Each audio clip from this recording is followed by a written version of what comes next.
কুষ্টিয়াকে যদি আমরা কিশোর জ্ঞান মুক্ত রাখতে চাই, দর্শক মুক্ত রাখতে চাই, খুন মুক্ত রাখতে চাই, চাঁদাবাজ টেন্ডারবাজদের থেকে মুক্ত রাখতে চাই, তাহলে এই ডিসিপ্লিন থাকতে আমাদের প্রয়োজন। আমরা যতক্ষণ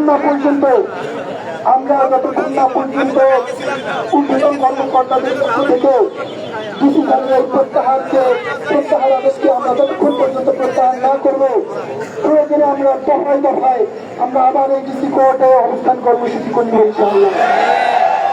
প্রিয় উপস্থিতি, মনে রাখবেন, আপনারা নির্বাচনে যে ভোটগুলো দিয়েছেন, আমরা যে এমপি পেয়েছি, এই এমপি আমাদের কিছুই করতে পারবে না। কারণ এই এমপিরা মন্ত্রণালয় থেকে এই প্রশাসকদের কাছে জিম্মি হয়ে থাকে।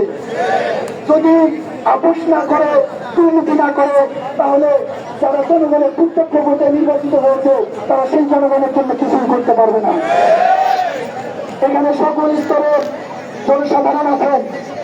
আমি একটা কথাই বলবো, আজকে যদি আপনারা এই ডিসি স্যারকে যদি হারিয়ে ফেলেন, কালকে থেকেই শুনবেন অমুক অটো স্ট্যান্ড দখল করেছে, অমুক অটো স্ট্যান্ডে চাঁদা মারার কারণে অটোকে নিয়ে বাসায় চলে গেছে। আপনারা যদি আজকে দেখেন এই ডিসি স্যার কুষ্টিয়া ছেড়ে চলে দিয়েছে, তাহলে আপনারা দেখবেন বালুরঘাটের পুরো একটা জিনিস আপনার হয়তো সন্তান করতে পারে।